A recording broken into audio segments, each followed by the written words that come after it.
Hi everyone, Happy New Year. It's New Year's Day here. It's the 1st of January 2019. Imagine that. Wow.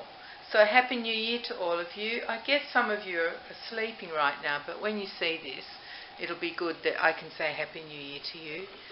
Because we get it fairly, hours before a lot of people. I know there are some small islands that get it very first, and New Zealand gets it before we do because they're east of us, and then it's sort of our turn.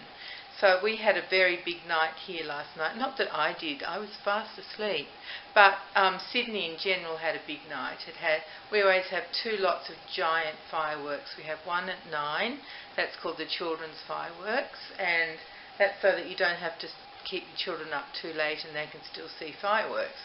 And then the next one is at midnight, of course. And in between, or maybe before the children's one, we had some rain and some thunder and lightning, but it doesn't affect it. I guess people who were watching got a bit wet probably.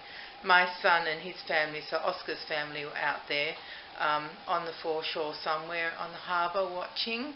I haven't spoken to them yet today, although I could, I suppose, because it's 12:30. It's in the middle of the day now, so I'm sure they're up and at 'em. They get up pretty early and they do a lot of stuff. But anyway, so Happy New Year, everyone. Whenever you see this video, it's lovely to greet you on this first day of the year. It really, really is. And here it is a hot, bright blue, sunny day. It's beautiful. It's not too hot. I mean, we've got I think they said at least another 5 days of this heat, so I can't complain. I don't want to complain. I certainly can. I'm able to complain, but I don't want to. I'm still managing. The house is still pleasant, so, I really don't want to moan about it. It is pretty hot, though, pretty sticky. So Happy New Year, everyone, and welcome back to my channel for 2019. So just for a change, you're looking at Lottie. Now, I know I often start off my videos that way because very often you are looking at Lottie, and something I really appreciate about all of you is that you watch my channel even though I'm not able to interact with Lottie really. I can't dress her or move her around because it looks pretty rugged. I mean, it doesn't look like I'm handling a delicate little baby, because with one hand it's kind of, grab any bits of her that I can, and she often ends sort of upside down when I'm trying to dress her, and inside out, and all manner of awkwardness. So that's why I can't really do the things that other people can do on their channel. So I appreciate that you still come back, because I know I'm not dynamic. I know there's not a lot of movement. Well, there's no movement in my videos. So I really, really appreciate you even bothering to come and watch me. I really do. And okay, so let me just tell you, the babies, Pippa and Jonty, they're called jelly beans or Twinkies, or what's their other name there? I've forgotten for now. Oh, how annoying. Anyway, they are still in the same outfits that they were in for Christmas, and I haven't been able to take them off them because they look so adorable in the pink and the blue, little smocked rompers with the puffed sleeves. Oh my goodness, every time I look at them I just don't want to change them. I know I will, I'll have to. Obviously they're not going to live in those for the rest of their lives, in inverted commas. So soon I'll change them and bring them back on. So that's why they're not here, and we're just looking at Lottie. Now this is what I changed Lottie into after I took off her beautiful silk gown. I put this little set on, which is a 3-piece Babadoo set.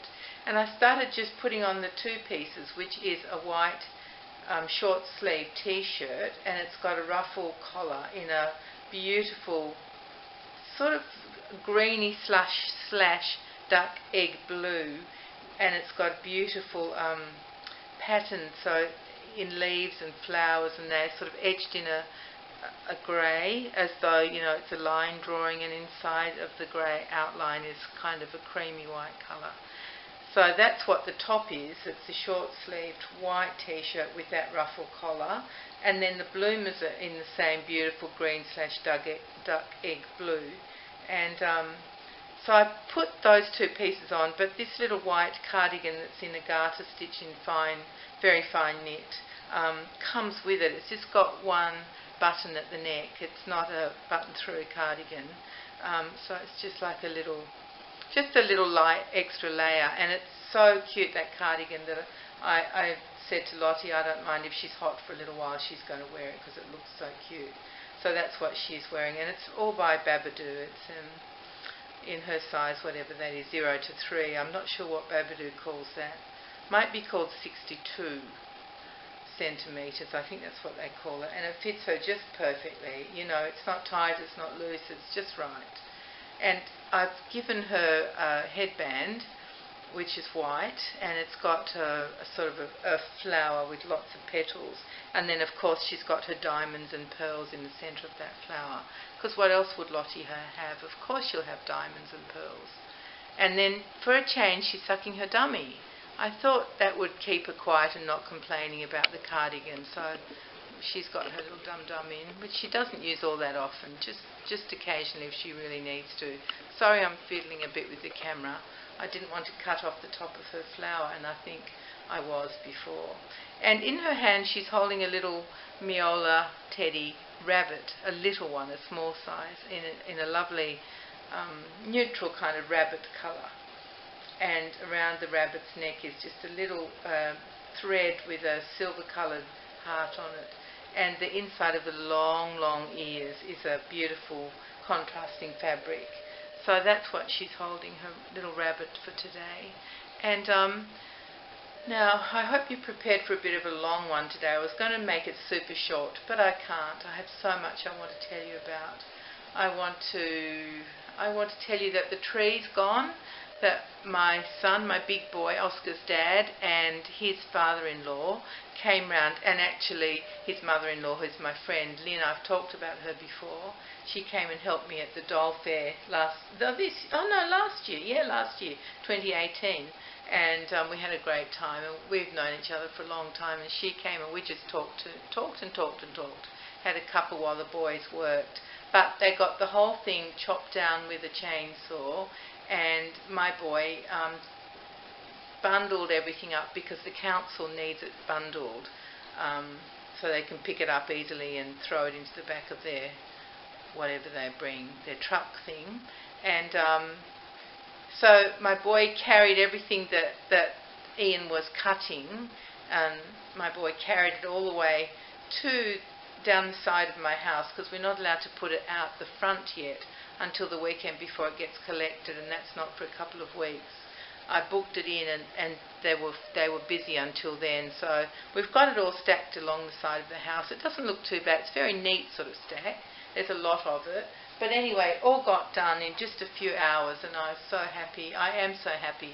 It's very strange looking at the blank spot where the tree used to be, but I guess I'll get used to it. The tree's been there for a long, long, long, long time. Yeah, actually when we bought this block, which was 33 years ago, not this block, I mean the whole house on this block, there were 17 large gum trees. And it's not that big a block to maintain that many giant trees. And over the years, I've had to remove almost all of them because they were too big, or they were too close to the house, or, you know, they were dropping limbs, all that kind of thing. So much fewer trees than I used to have, but still a few, still some. It looks, I'm happy with it. So anyway, the tree's gone. That's one big piece of news. The other piece of news really was that I was going to say that all my Christmas cards to America don't seem to have arrived, but I just watched a video by Tracy of Tracy's Baby World, and she has hers. So hopefully everybody else who I sent cards to will be getting theirs too. I actually sent them out 2 whole weeks before Christmas, so it's just how like hopeless is that 2 weeks isn't long enough to get a card from me to you guys, when we can talk virtually instantly by email or Skype or whatever, and yet a letter will take longer than 2 weeks to reach you. But just be assured that I really, really planned well. I thought I had planned well and sent you your cards in plenty of time. The English ones seem to have arrived. They got theirs sooner, even in time for Christmas, I think. Wow, how amazing is that? So I'm sorry about that. Anyway, just so you know that I really did try, and I'm thinking I might start sending Christmas cards today to make sure they get there for Christmas 2019, because it's just silly that it would take that long to reach you all. Anyway, so that's about that. Okay, what else did I want to tell you? Oh, see, when I get on here it all just disappears, so goodness knows how I can talk for so long anyway. There were other things I wanted to tell you, but I just can't think of them at this very second. But I tell you something else. I have got some Bilo dolls to show you. I thought I would come on. Now, I know this is a reborn channel, and not everybody's interested in all dolls. So, if you're not interested, please don't force yourself to watch. It really doesn't matter. You know, just do what you like to do. But I thought there are enough people who love reborns and who collect other dolls as well that I would show them. So it all started with that little tiny one that Lottie was holding in my last video. So I've taken her dress off, which is always very scary when you do that with an old doll, because you never know what's going to fall apart, or, you know, they're just very delicate. So here she is with her dress off. There she is. Isn't she cute? She's probably only like maybe 5 inches, and she's all bisque. Her legs are bisque as well.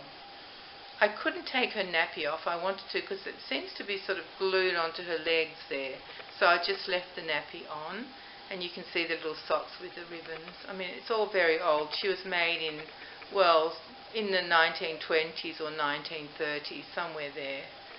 So she's not antique. She's not considered antique, because she's not 100 years old, but she's definitely an old lady, even though she looks like a baby. So this is a Bilo baby. That's spelled B-Y-E-L-O, Bilo. Goodness knows why they came up with that name. And she, as I said before, she was designed by Grace Putnam. What's her name? Grace Story Putnam, in 1922. And she's designed to look like a 3-day-old baby, and that was revolutionary back in the day, which is so hard to imagine, but it's almost like that was the start of dolls that look like babies. And look where we are now. This is what we collect. Perfect looking dolls that look exactly like babies. So yeah, she was the first one really who designed a doll that looked like a baby. Until then they were sort of stylized, and you know what baby dolls have been like. So she was very, very, very popular, and a lot of different companies made dolls. A lot of companies also bought the heads that were made by all sorts of people in like Germany and stuff, and then the companies in America put all the heads together with different bodies, which is why you have so many different versions of the Bilo. Because they were put together. A lot of dolls back in the day were like that. The Bisque dolls were often like that the heads were put on with onto composition bodies, which is a good way of doing it, because then the body is more sturdy than an all Bisque body, because you couldn't really play with that as a little girl. Anyway, sorry, I go off on tangents. I'll show you my other Bilo baby, and this is a big girl. I'll show you her face. And there's something very special about her. There she is. See how big she is? Now what's special about her is that she has brown eyes. I don't know if you can see that. They're brown and not blue. That's pretty special. And the other special thing is, can you see the ripples and dimples in her head? You see all that? That's really special that she's got that extra moulding. I don't think her eyes close. Let's try. No, they're just open. There she is. And she has a cloth body, and there's a crier inside. I can feel it when I squeeze. Of course it doesn't work anymore. She's got rosy red cheeks, little eyebrows, not too many eyebrows, hand-painted eyelashes, and very red lips. They used to put dots in the nostrils. Let's see if we can see that. Can you see those red dots? You just can. Yeah, they used to do that with the nostrils. That's how they painted them. Because, of course, these were basically mass-produced dolls. There were so many. So that is her. Now what she has got is the froggy legs and that cloth underneath her gown, but it's too hard to show you. You just, and let me try, because it will be frustrating for you to hear about it and not see it. She's got many petticoats on that I have to dig through. Let me just see if I can get to her little froggy legs, because you would like to see that, I know. Let me see if I can do this. She's got like a winter petticoat on, which is a flannel fabric, and then a summer one underneath. Now let me just see, I've got it just right there. Can you see that? There's her legs, and there's a nappy on under there too. There's a bit of shadow on that leg, that's what you're seeing there. So there's her froggy legs, and that was part of the design. They're all fabric, her whole body is fabric, but I have to show you something really weird. That this is how they were made, and they didn't consider it weird. It's just in our, we're so used to looking at dolls all in proportion. She's got these tiny weeny little hands on the end of her tiny weeny little arms, and her hands are, I think, they don't look, I was looking at that, that's silly, isn't it? They don't look like composition. They sort of, because there's strange cracks in them, but I don't know, I can't tell. Could be composition, certainly not bisque. They could be a rubber kind of substance, but that would be really unusual. But who knows who put this doll together, or where it was put together. I don't know, but the hands are very different. Let me just show you this other one, on the palm of this one. Very different, and the arms are super short. Poor little thing, she can't reach a lot. Anyway, so there is my, oh look, her eye's trying to close there. Can you see that eye? It's still got the painting on the eyeball for the eyelid for when it closes, so maybe they do really close.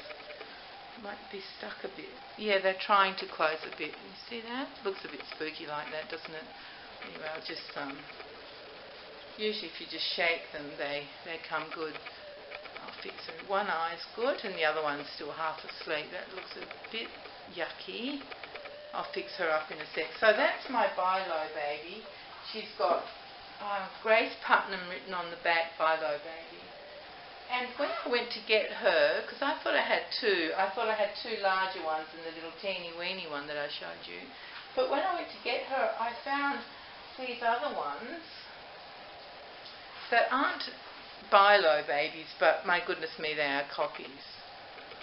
See this little one? She's smaller than the last one I showed you. I think this one's probably 13 inches. See, very similar, but it's just the popularity of all of a sudden having, dolls that look like real babies. And this one's got teeny arms and teeny little hands as well.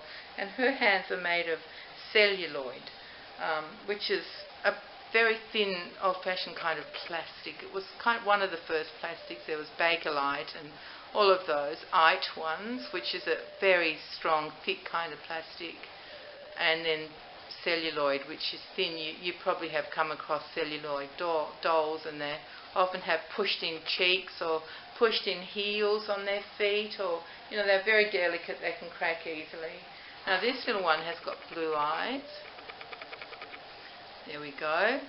And she's got the red nostril dots as well. And she closes her eyes, see? Her eyes close. And they paint the top of the eyes to look like eyelids. And she's got orangey kind of red lips. And she's very cute. Painted eyelashes like they all have. And eyebrows. And now she has just got AM written on the back of her neck. If there's a number, it's below where her cloth body is. Oh, I have to tell you about her cloth body. She's all cloth body except for those funny little hands at the end of her tiny little arms. Let me just check. I think she's got straight legs. Yeah, she's on a straight leg. I won't show you, that's too complicated. Straight leg, cloth body. And there she is. So AM is the marking on the back of her neck. So her head was made in Germany by Armand Marseille. He was a very, very, very popular doll manufacturer, one of the largest ever of that time. You couldn't compare it to vinyl dolls now, but yeah, it was a very, very large manufacturer, and he supplied heads to many other companies. I'll show you one. This next one. Is it the next one? No, not this one, but this is another AM. Now, I don't collect Bisque dolls, so the fact that I've got a few is just because they're babies. Because Bisque dolls are a little bit, they're not as warm to me as composition. And they're also a bit spooky because they break. Now, this doll has just got AM on her back of her head. And she is a Bisque doll, and she has blue eyes, and they close, I think. Yes, they close. And she's got moulded hair and painted. Well, their painting was kind of like, you know, you just apply a bit of colour over the top. They didn't do individual strands or anything. She's got the lovely red cheeks. But look at her hand. Can you see that red painting between the fingers? That's because her whole body is composition, and they always painted those red lines between the fingers. So she's in remarkably good condition, that she's still got the painting on her, and she's beautiful. This dress isn't original. None of the dresses I've got are original because they're not labelled as such. This is a dress I had, I don't know, for another doll, and it fitted this girl, so I put it on her because it's gorgeous, and petticoat underneath, of course. Let me just show you. So it's a very fine organza. It's had a hole in it at some stage in its life, and that's the strange patching that was done, but I don't mind any of that. These are very old dolls. Just turn her head a bit so she's looking straight at you. So there she is. Now let's see, what size do we think she is? She's probably about the same as the last one, so maybe about a 13-inch. And let me think about the big one that I showed you first. She would be about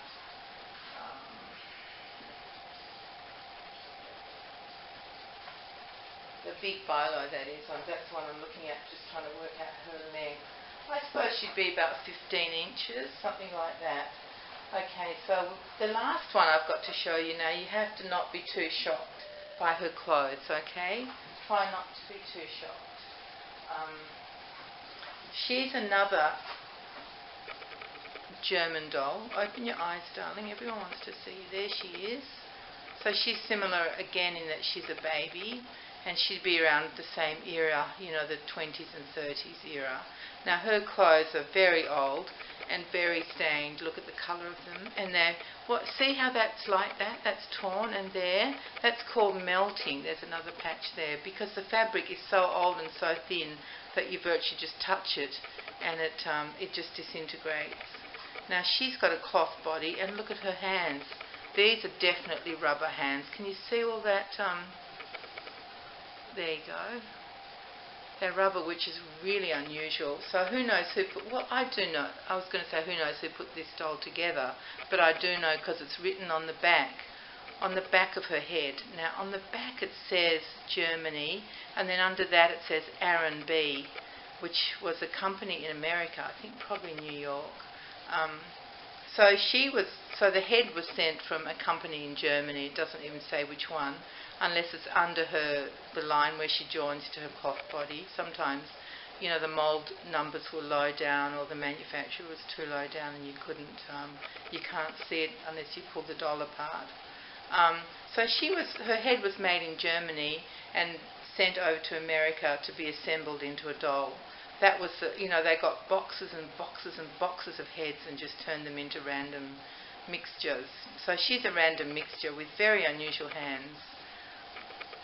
Rubber. Can you see? Yeah, you can see that, I think. The camera's doing a very good job. You can see how it's all crumpled and strange, and that one's actually got a cracked finger. It's dried out so much. Yeah. Isn't that funny? That little white dot is tiny when I'm looking at it, but it looks so white in the camera. So that's her, and she's cloth body. Let me just feel her legs. They're cloth legs as well, slightly bent. And she's probably about, oh gosh, it's so hard to judge. I should have maybe measured them, but they've all got bent legs, so it's a bit hard to tell. She might be the same size as a big bilo, maybe about 13 inches. So I thought you might just like to see those dolls. They are Bisque dolls, Bisque baby dolls with moulded heads, which I love the moulded heads. And I didn't even realise I'd collected that many. But of course, when I did at the time I knew. It's been a while since I've collected them, and you just forget. And mostly, I don't interact with these dolls because they're display dolls. Because they're old, it's scary to do things with them. Every time I pick them up, I think, oh, something might fall off them, or the clothes will disintegrate, that kind of thing. So it's always a risk when you deal with the old ones. They're safer just sitting quietly and behaving themselves. When I undressed a little teeny weeny Bilo, I actually washed her dress because I managed to get it off successfully. So when I dress her back, it'll be nice and fresh. And there's the little dress. It's all fresh, all organza. That mark didn't come off, but actually in real life it's very faint. So bright on the camera. It's very faint, and you wouldn't even notice once it's on her. It's got a little pink ribbon that threads through the lace around the neck. That's how it does up. That's the other thing I wanted to just quickly tell you about these clothes, that they often didn't have, well, mostly they didn't have any way of fastening them at the back. They didn't have buttons and buttonholes or hook and eye or press studs or anything. They were done up with safety pins. That's just how they did it.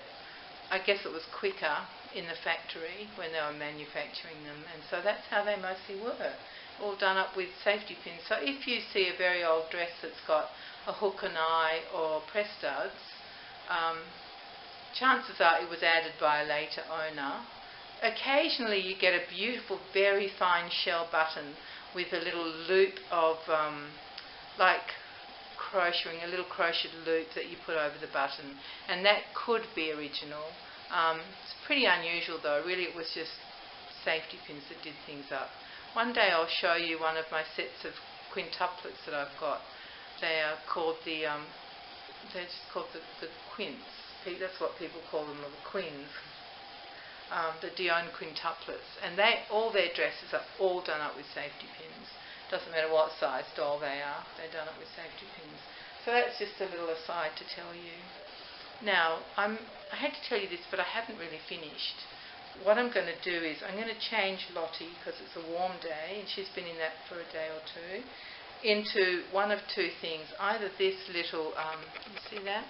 It's just a plain little, what do you call that, bodysuit or romper, and it's in a lovely soft cotton. It's got white background with big flowers and then a bit of a pink ruffle around the neck. It's sleeveless, so either that one or this one, which is a beautiful organic cotton, light pink with darker pink spots on it, and there's a little sheep in lots of tiny weeny grub roses, and some embroidery underneath, some little flowers. And that's just like a plain ordinary, see that? Plain ordinary bodysuit. It's got little puff sleeves on it and a bit of a scallop trim around the neck and around that's it, just around the neck in the dark pink. So I'm going to change Lottie into one of those. I'm not sure which one she'll reappear in. And then I just want to give a quick wrap up on 2018 and sort of my plans in inverted commas for this year. So I'll be back in a sec. You won't notice I've been gone. Here we are back again. As you can see, I've gone with this little bodysuit / romper. It was the first one I put on her, and once it was on I thought, oh, it's too cute, I just have to leave it on. So maybe next time I'm in a romperish kind of mood, I'll put the other pink one on. So I've chosen the sleeveless one with the pink ruffle around the neck, which you can hardly see. But it's a cute one. It's made out of t-shirt material, and it's got different colour pinks on it, and they're all interesting pinks. There's a very kind of a dark pink and a dusky pink and a lighter pink, and I think grey, lots of grey outline flowers as well with pink centres. And there's some bias binding kind of trim around the legs and the little armholes. And it's very simple and plain. And when I was getting it on her, I checked the brand, and it's something called, now what was it? It was Ollie and Bess. I don't know where I got it from. I don't know. I've never heard that brand. And it's a 0 to 3 month. And it's not big, let's put it that way. It's not tight, but she could have gone into a bigger size if I would have known that they were so. I think it's because the fabric is fairly firm. It's not a loose fabric. Anyway, so that's what we went with. So she's wearing that, and she's also wearing the pink version of the same headband that she had on before. This is like a pink ruffly flower, and it's got, of course, again, what else but diamonds and pearls in the middle? What else would my Lottie have? So, and she's holding, this time she's holding her Jellycat bunny. You can see I'm fiddling a bit with the camera. I hope that's not driving you insane. Just want to get it just right, which isn't easy, is it? Because it either gets a bit too close and she's a wee bit cut off. That will have to do. And so, yeah, she's holding her white little tiny Jellycat bunny that came from Sue Drinkwater, and she's called Blossom. So she's white except for the inside of her ears, and the bottoms of her feet are a beautiful, I don't know if it is Liberty print, but it looks like a Liberty print. So it's got tiny, tiny little flowers in blues and pinks and mauves, and maybe that's it. And it's just a cute bunny for her to play with while I talk to you guys. And I did think of two other things that I wanted to say to you, and one of them was that I'm in love with Ramsey. Absolutely, I can't tell you how much I love how she's looking. Oh my goodness. I'm dying to show her to you, but I sort of, on the other hand, I just want you to see when she's complete. So I'm trying to hold off. I keep thinking I'll just show you the head, but I won't. I'll wait till she's got hair, because that's all I have to do now. Well, when I say that's all, that's a slow process. But anyway, she's beautiful. She's fabulous. Oh my goodness. The details I put on her I absolutely love. She's got slightly darker fingernails like a new baby does when it's first born, and there's that flush of blood to the tips of the fingers. And as I said, she's got dry skin patches, and they're perfect. They're just subtle, so they won't be annoying to whoever her mummy is, you know, to look at. They won't get in the way. They're just really subtle, like they would be in real life. And yeah, so she's got that. And I said also she's got the heel prick. She's got a lovely sort of, like a very little sort of strawberry birthmark on her. Now, which eye is it? I have to turn my head around to work it out. Is it her right eye? I think it might be her right eye. And it's just gorgeous. It's delicate, but it's just like a real baby has. And I know as she grows up to be a big girl, it will fade in time, and you won't see it also when she opens her eyes, because it's on her eyelid. So, I mean, obviously I'm talking make-believe there, because she's not going to grow up, and it's not going to fade. It will always be like that. But I was just imagining her as a real baby, because she looks incredibly real. And just imagining her as a real baby and being her mummy and thinking, oh, I hope that mark fades. And I'm sure it will. It's not heavy, it's not outrageous. It's just there like a real baby is born with. Very often they've got those red splotchy marks, haven't they? And they fade over time, even disappear. Yeah, so anyway, I'm in love with Ramsey. The hands and feet are fabulous. Oh, it's just gorgeous. So she's got veins and everything she needs. The creases are gorgeous, and oh, wow. Anyway, she's all varnished and lovely now. Just needs some hair and then to be put together. So that's my Ramsey. I did want to tell you about her because I love her. And then the other thing I just wanted to very, very quickly tell you was about this jar of honey. Now that is a very odd thing to tell you about, isn't it? Let me just show it to you. This is a jar of honey that's just come from my fridge, so it's got a bit of condensation on it. And see that?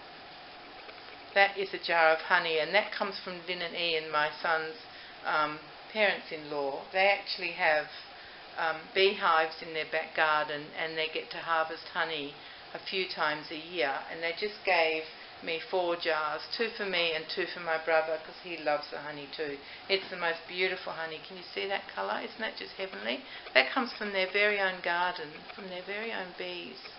It's just gorgeous stuff. So I did want to tell you that was a fabulous present they brought to me. They keep me supplied with honey, and I never buy it, and I don't even know what shop honey tastes like, because I always have their honey, and it's from all their local trees and shrubs which flower that grow around their place, and they just live in normal suburbia, just completely normal suburbia, and they have their beehives.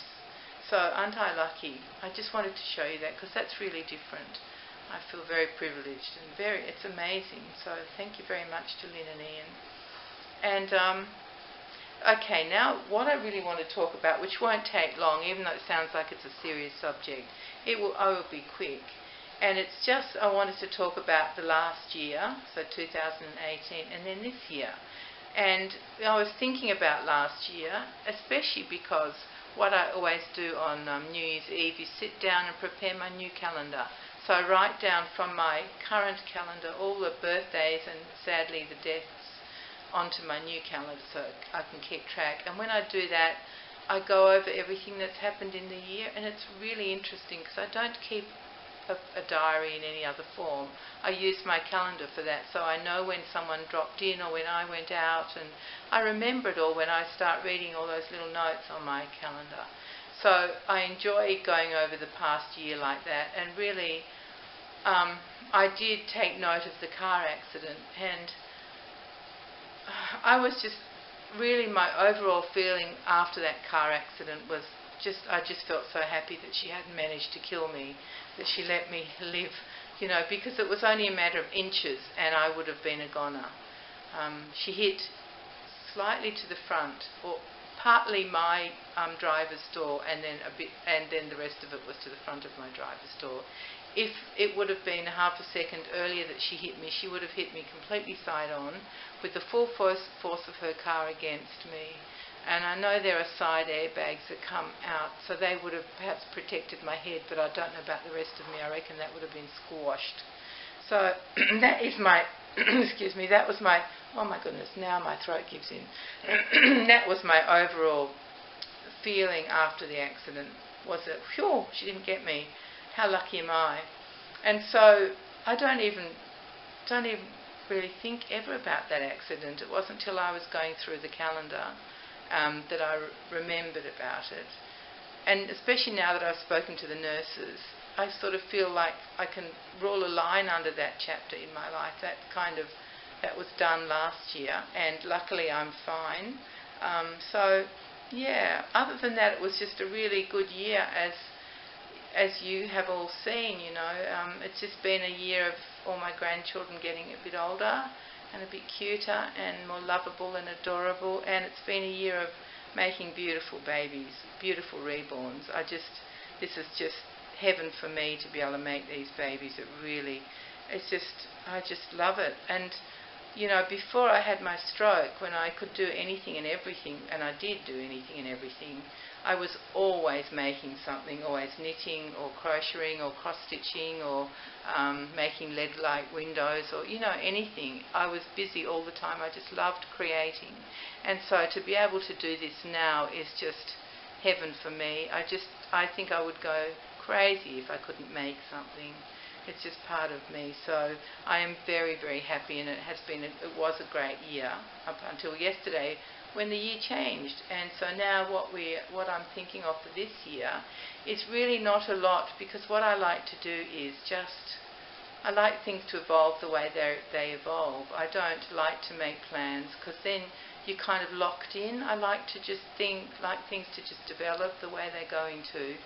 I'm a relaxed person about that sort of thing. So I don't have any plans except just to keep going the way I have been, just to keep making babies for people, enjoying it, the one thing I would like is more hours in a day, some more time, so that I could fit more in, because it's really hard to get everything done every day. And if I had maybe just 2 more hours every day, I think I could manage to get through everything I wanted to easily. And I guess probably you're all just sitting there nodding, thinking, yeah, that'd be perfect if only. But obviously that's not going to happen. So I just hope I will always be able to have time for YouTube, which is sort of, it's hard to fit in sometimes. It's not just making the videos, but there's a lot that goes around making a video. So I would like to just be able to continue with YouTube and my beautiful friends who I've made, which is a really important part of YouTube to me. It's the friends you make. And I think everybody who's talked about what's coming up ahead for them this year have said the same thing. It's quite amazing that you can be separated by half a world and still feel that connection with someone. And there are some really special people on YouTube. So thank you, all my friends, for everything, for your kindness and your understanding when it takes me days to get back to you and all that kind of stuff. I really appreciate it. You're great. You're really, really great. And of course, all my friends in my real world and my beautiful family. I just would love everything to keep going as it's been going, because it's just a very nice life I have. I am a very happy person, and it's because I live this life, which is just beautiful. So that's really all I wanted to say. So phew, I bet you're glad that's the end of that. This is going to take 29 days to upload, isn't it? But never mind. Never mind all of that. Hopefully you'll be able to stick it out to the very end, and if not, never mind. It doesn't matter. You just watch the bits that you've liked. And so thank you, everyone. I think I'll say goodbye for now. So everyone have a great start to the year. Be happy and just take care of yourselves, because you're all very important. Okay, remember that. So take care, everyone, and just be kind to each other. Bye-bye.